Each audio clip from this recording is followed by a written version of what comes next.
Selamat siang untuk kita semua. Selamat siang.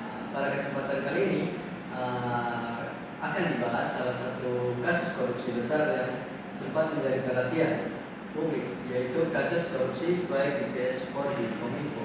Nah, kasus ini berkaitan dengan penyalahgunaan dana pembangunan infrastruktur jaringan 4G yang seharusnya digunakan untuk memperluas akses internet di daerah-daerah terpencil atau 3T. Namun dana tersebut justru diselewengkan sehingga menimbulkan kerugian negara yang sangat besar.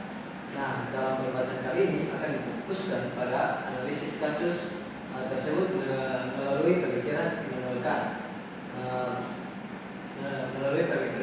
Seorang filsuf dari Jerman yang dikenal dengan etika deontologis dan konsep imperatif kategoris. Menurut Kant, tindakan yang bermoral bukan diukur dari hasil atau akibatnya, tetapi dari niat dan kewajiban moral yang melestarinya. Melalui sudut pandang ini, tindakan para pelaku korupsi jelas bertentangan dengan prinsip moral universal karena mereka bertindak berdasarkan kepentingan pribadi, bukan atas dasar kewajiban moral untuk berbuat benar. Diharapkan melalui pembahasan kali ini kita dapat memahami pentingnya menjunjung tinggi moralitas dan tanggung jawab dalam setiap tindakan agar kasus serupa tidak diulang. Nah, tujuan saya membahas kali ini untuk memenuhi mata kuliah pendidikan anti korupsi. Nah, adapun kasus yang saya ambil yaitu kasus korupsi tadi, BTS 4G tadi, di mana proyek Base Transfer Stationary atau BTS 4G adalah salah satu program dari Badan Aksesibilitas Telekomunikasi dan Informatika atau BAPTI di bawah Kementerian Komunikasi dan Informatika atau Kominfo. Nah, ya, tadi tujuannya sudah jelas, yaitu memperluas jaringan internet 4G ke daerah tertinggal, terdepan, dan terluar atau 3T tadi di Indonesia. Juga membangun 7.900 menara BTS 4G di seluruh wilayah 3T. Namun tadi proyek ini justru menjadi kasus korupsi besar karena adanya penyelewengan dana proyek.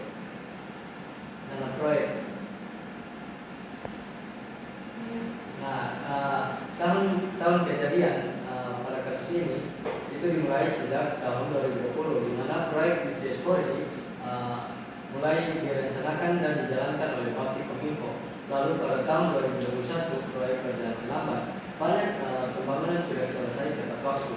Lalu pada tahun 2022 Kejaksaan Agung mulai menyelidiki dugaan korupsi karena ada ketidaksesuaian laporan dan realita di lapangan. Juga pada tahun 2023 beberapa pejabat tinggi ditetapkan sebagai tersangka, termasuk Menkominfo saat itu, yaitu Johnny G. Plate. Dan pada tahun 2024 persidangan berjalan, beberapa tersangka dijatuhi hukuman.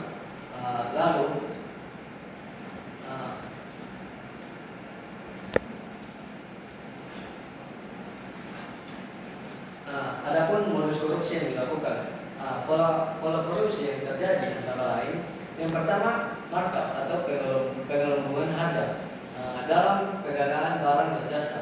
Juga yang kedua ada penyalahgunaan anggaran, dana yang seharusnya untuk pembangunan BTS digunakan untuk kepentingan pribadi. Yang ketiga, manipulasi laporan agar seolah-olah berjalan lancar padahal banyak BTS belum dibangun.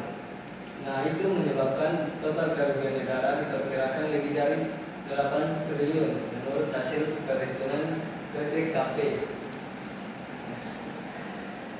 Nah, adapun tokoh yang terlibat yaitu yang pertama ada John G. Plate, Menteri Kominfo saat itu yang menjadi tersangka utama.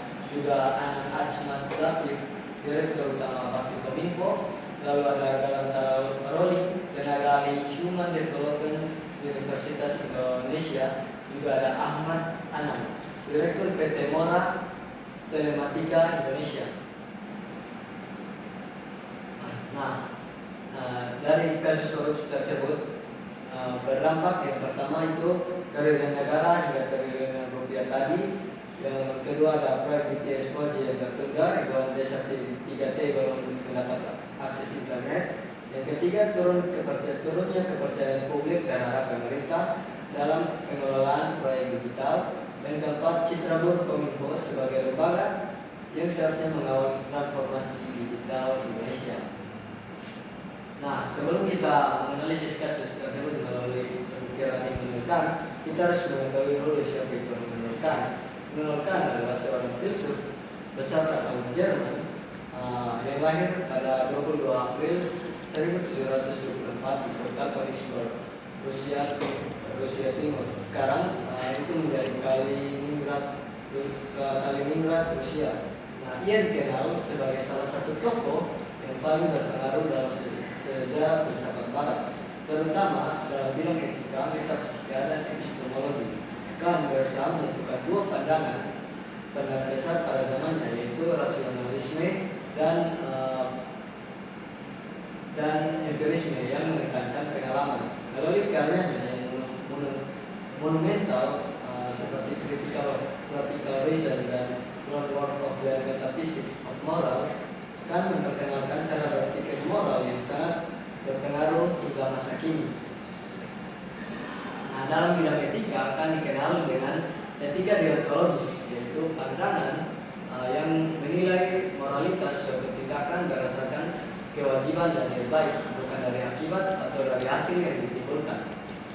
Nah, menurutnya tindakan yang bermoral adalah tindakan yang dilakukan karena kesadaran akan kewajiban moral, bukan karena keinginan memperoleh keuntungan pribadi ataupun menghindari hukuman.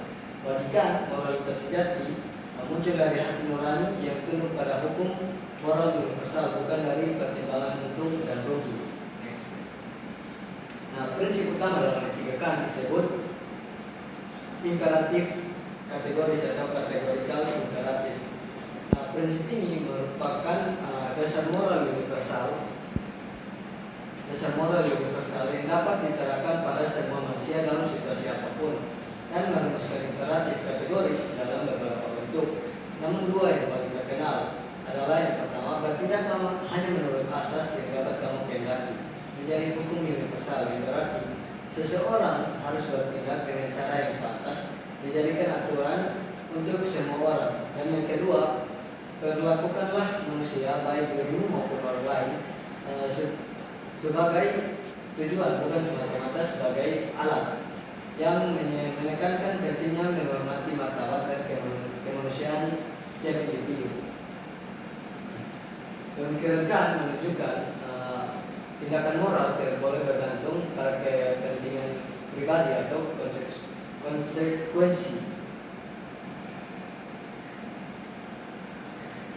yang menyenangkan, melainkan harus disadari oleh kesadaran akan kewajiban moral.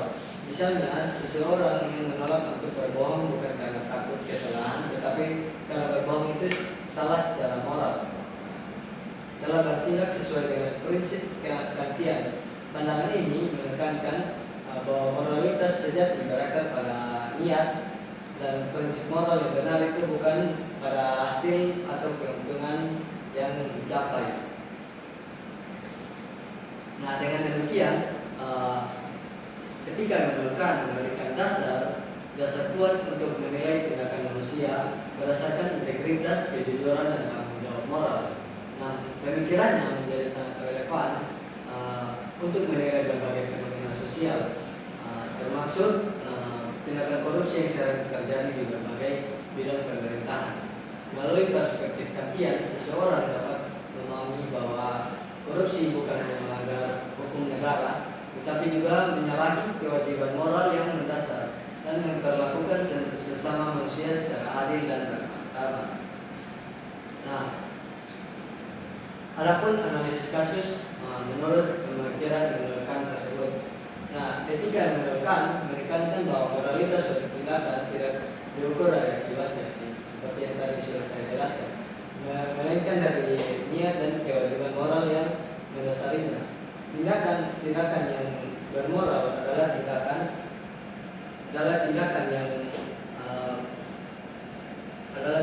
yang dilakukan karena kesadaran akan kewajiban, bukan karena dorongan keuntungan pribadi.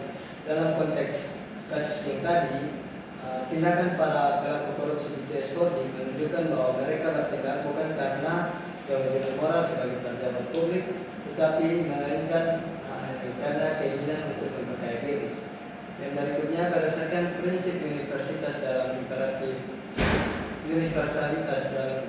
kategorikan, seseorang harus bertindak hanya menurut asas yang dapat dijadikan hukum universal. Jika tindakan korupsi dijadikan prinsip umum yang diikuti oleh semua orang, maka sistem pemerintahan dan keadilan sosial akan runtuh. Oleh karena itu, tindakan korupsi secara moral tidak dapat dijadikan hukum universal karena bertentangan dengan akal budi dan tatanan moral masyarakat. Dan yang berikutnya, prinsip kemanusiaan dalam masyarakat juga dilanggar dalam kasus ini. Kan menegaskan bahwa manusia harus diperlakukan sebagai tujuan, bukan sebagai alat untuk mencapai kepentingan pribadi. Nah, dalam kasus BTS4G, para pelaku korupsi memperlakukan rakyat sebagai alat untuk memperkaya diri. Dana publik yang seharusnya digunakan untuk meningkatkan kesejahteraan masyarakat justru diselewengkan untuk kepentingan individu dan kelompok tertentu. Nah, dalam perspektif Kantian, pejabat publik memiliki tugas moral yang melekat, yaitu menjalankan amanah jabatan dengan jujur, adil dan bertanggung jawab. Ketika seseorang mengetahui bahwa tindakannya salah namun tetap melakukannya demi keuntungan pribadi, maka ia mengabaikan hukum moral yang menjadi dasar moralitas manusia menurut Kant.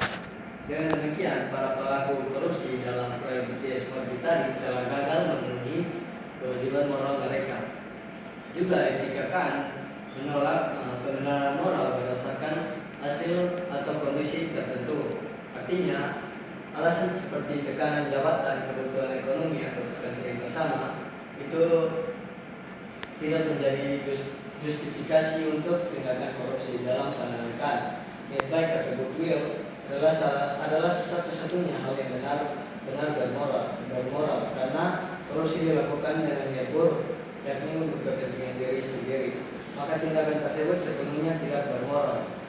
Nah, dari keseluruhan prinsip etika yang menurutkan dapat disimpulkan bahwa tindakan korupsi dalam BTS4G Kominfo merupakan pelanggaran terhadap hukum moral universal. Para pelaku tidak hanya merugikan negara secara materi, tetapi juga mengkhianati nilai kemanusiaan dan tanggung jawab moral sebagai pejabat publik. Mereka memperlakukan masyarakat sebagai alat, melanggar prinsip universalitas dan bertindak tanpa niat baik atau goodwill. Oleh karena itu, dalam perspektif Kantian, korupsi adalah tindakan yang tidak dapat dibenarkan dalam keadaan apapun karena bertentangan dengan rasionalitas, moral, dan kewajiban manusia sebagai makhluk berakal budi. Nah, adapun refleksi moral yang dapat diambil dalam kasus ini, yaitu yang pertama, jika saya adalah pelaku, apa yang saya lakukan dalam kasus ini? Jika saya berada dalam posisi sebagai pelaku dalam kasus korupsi BTS4 di Kominfo tadi, saya seharusnya menyadari bahwa tindakan korupsi merupakan pelanggaran terhadap tanggung jawab moral dan hukum. Refleksi moral yang kedua, apa yang saya lakukan agar tidak terlibat dalam kasus tersebut? Agar tidak terlibat dalam kasus korupsi seperti BTS4 itu, saya harus memiliki kesadaran moral dan komitmen etis yang kuat sejak awal. Dalam konteks etika Kant, saya perlu berpegang pada prinsip bahwa setiap tindakan harus dilakukan karena kewajiban moral, bukan karena keinginan untuk memperoleh keuntungan untuk diri saya sendiri. Nah, saya akan menjalankan tugas dengan transparansi dan akuntabilitas, memastikan setiap keputusan sesuai dengan aturan dan prinsip. Nah, sebagai penutup dari analisis menggunakan pemikiran menurut Kant, dapat disimpulkan bahwa tindakan korupsi dalam proyek BTS4G Kominfo bukan hanya bentuk pelanggaran hukum, tapi juga pelanggaran terhadap kewajiban moral yang paling mendasar. Kan sendiri mengajarkan bahwa setiap manusia harus bertindak berdasarkan imperatif kategoris, yaitu prinsip moral yang berlaku universal, di mana setiap tindakan harus dijadikan hukum umum bagi semua orang. Jika prinsip ini diterapkan, maka korupsi tidak akan bisa dibenarkan dalam situasi apapun, karena tindakan tersebut tidak bisa dijadikan contoh moral yang layak ditiru oleh siapapun.